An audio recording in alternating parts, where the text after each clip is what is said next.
Bonjour à tous, bienvenue dans mon jardin. On continue les partages lecture. Aujourd'hui, je vais vous présenter un auteur italien qui est un contemporain qui s'appelle Niccolò Amaniti et qui a écrit un best-seller il y a presque 20 ans qui s'appelle Je n'ai pas peur, qui est une magnifique histoire qui se passe dans le sud de l'Italie dans les fins des années 70, où c'est l'histoire d'un petit garçon en plein été, en pleine canicule. Il fait tellement chaud que tous les gens dorment toute la journée, sauf les enfants qui jouent avec leur vélo dans le village. Et un jour, en s'amusant par rapport à un gage, il doit aller découvrir une maison abandonnée. Et dans cette maison abandonnée, il va découvrir un enfant. Alors, je vais vous lire un petit passage et ensuite je vous montrerai le livre. C'est parti. J'étais tombée au-dessus d'un trou.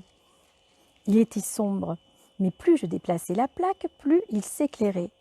Les parois étaient en terre, creuses à coups de bêche. Les racines du chêne avaient été tranchées. J'ai réussi à la pousser encore un peu.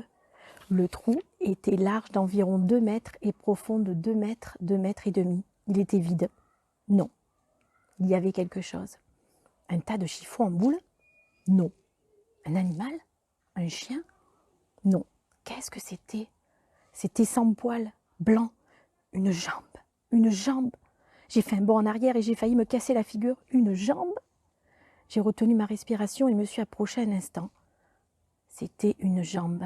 Je me suis sentie les oreilles bouillantes, la tête et les bras lourds. J'allais m'évanouir.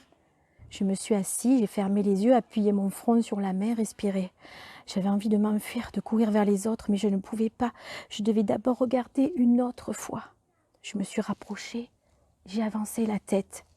C'était la jambe d'un enfant et un coude pointait des chiffons. Au fond de ce trou, il y avait un enfant. Il était étendu sur le côté, la tête entre les jambes. Il ne bougeait pas, il était mort. Je suis restée à le regarder pendant je ne sais combien de temps. Il y avait un seau et une petite gamelle. Peut-être qu'il dormait.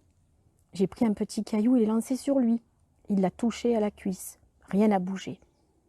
Il était mort. Tout à fait mort. Un frisson m'a mordu la nuque. J'ai pris un autre caillou et je l'ai atteint au cou.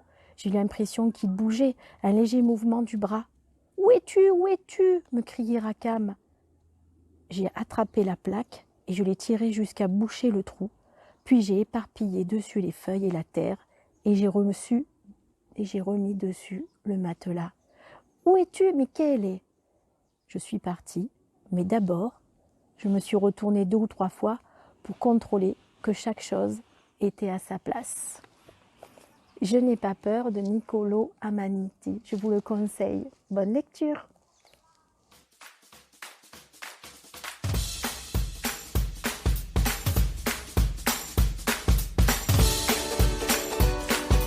Audio Hub.